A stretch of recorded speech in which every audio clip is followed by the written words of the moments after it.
سورہ توبہ کی اس آیت کی روشنی میں جسے 3 میں سے بیچ کی آیت کے طور پہ میں نے تلاوت کیا، شہزادی کے ایک اور لقب کے حوالے سے گفتگو کرنا ہے، لیکن آج کی رات شب جمعہ، اور شب جمعہ ایک ایسی رات ہے کہ جس میں ہمیں 3 باتوں کا پورے سال، ولادت کی رات آئے کہ شہادت کی تاریخ ہو کہ ایام اضحیٰ ہو کہ ایام ماہ رمضان ہو، 3 باتوں کا بڑی تاکید کے ساتھ ایمفیسائز کر کے اسلام نے حکم دیا ہے۔ ان میں سے ایک ہے موت کو یاد کرو، ایک ہے زمانے کے امام کو یاد کرو۔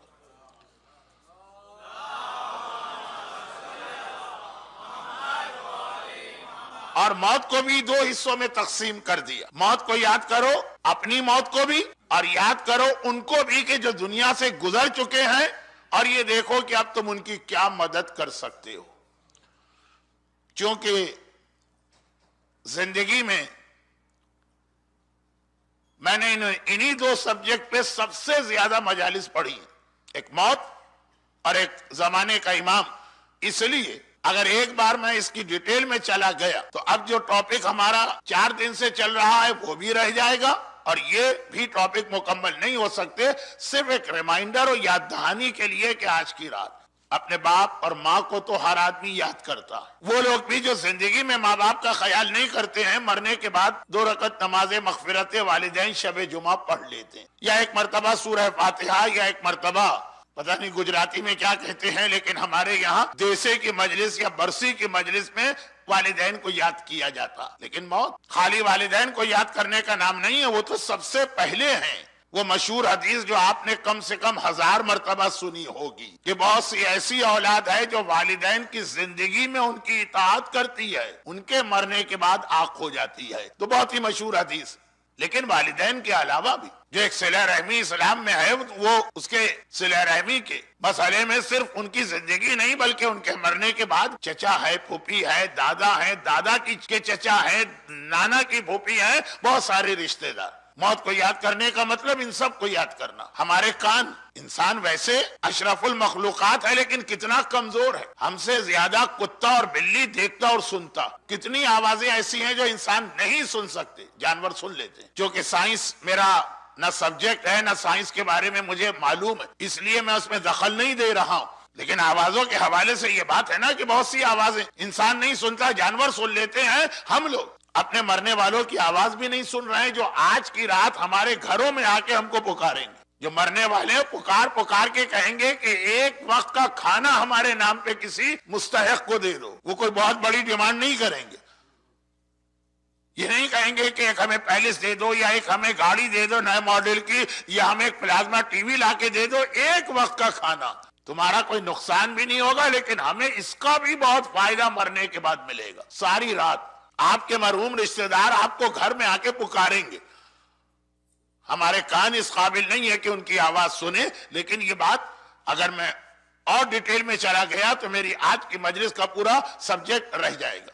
موت، ان کو یاد کرو، اور پھر ان کو یاد کر کے یہ سوچو کہ پہلے تو زمانہ پھر بھی اچھا تھا، اب جیسے جیسے دنیا ترقی کر رہی ہے زمانہ خراب سے خراب ہوتا جا رہا۔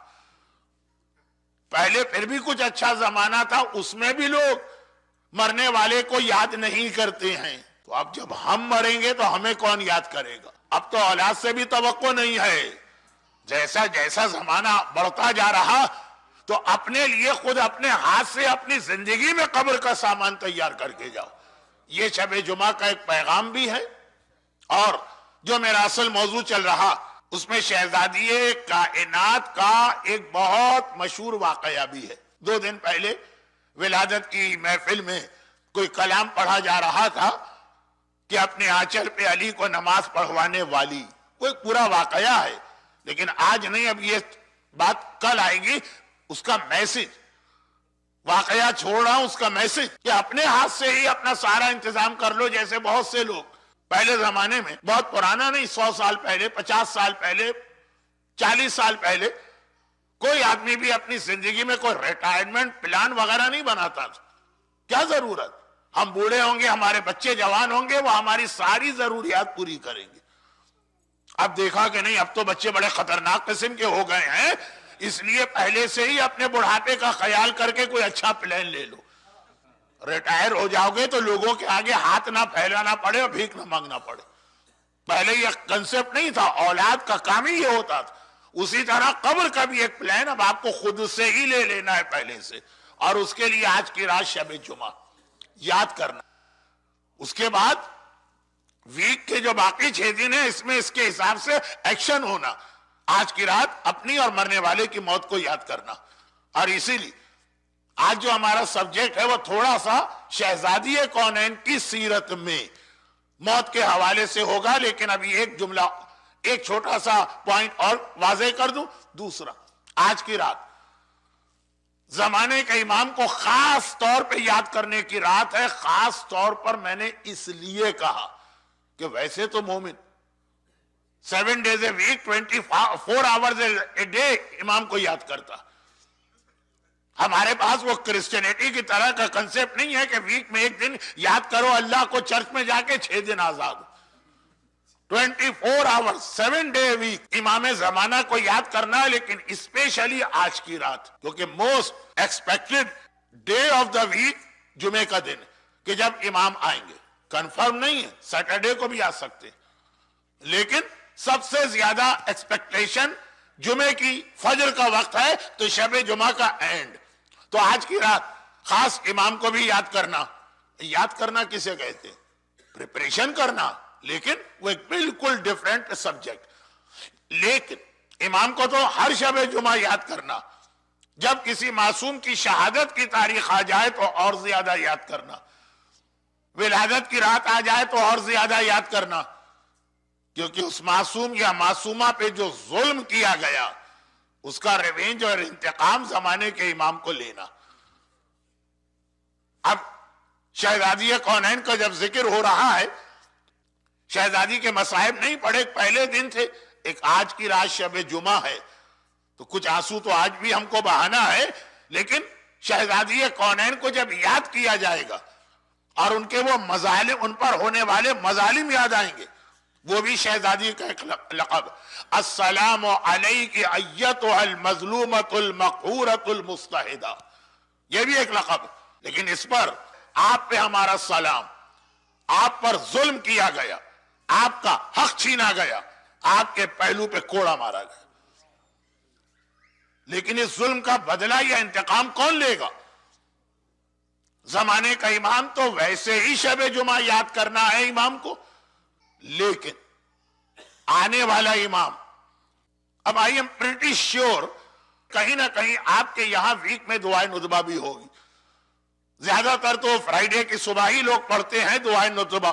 تو دعائے ندبہ کے اندر میسج کیا کہ زمانے کا امام آل محمد کا ریونج تو لے گا, لیکن خالی آل محمد کا نہیں, وہ تو سب سے پہلے تمام انبیاء کا, اولاد انبیاء کا, ہر مظلوم مومن کا جو مارا گیا, ان سب کا ریونج زمانے کے امام کو لینا.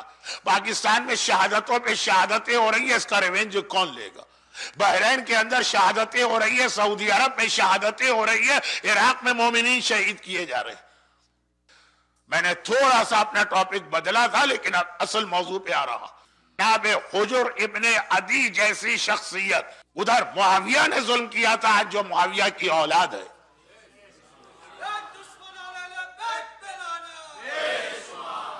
اتنا بڑا ظلم ہوا. ایسے تو خالی یہی ظلم کافی ہوتا, یعنی ظلم کی کیٹیگری میں آنے کے لیے, کہ اگر زری توڑ دی جاتی, زری توڑی گئی, قبر کھودی گئی, قبر میں سے میت کو نکالا گیا. لیبنیز رپورٹر تو یہ لکھ رہا کہ وہ ڈیڈ باڈی بالکل فریش اور تازہ تھی, آج 1400 سال کے بعد بھی. ان ظالموں نے اس کو نکالا اور خدا معلوم کہاں لے کے گئے. لیکن حجر ابن عدی گویا ایک بار نہیں 2 بار شہید ہوئے ہیں, ایک معاویہ کے زمانے میں معاویہ کے آرڈر سے, اور ایک آج سیریا کے حوالے سے. سیریا کے سو کالڈ فریڈم فائٹر, جنہوں نے ایک بار نہیں بار بار کہا اور اوپنلی کہا کہ ہمارا ایجنڈا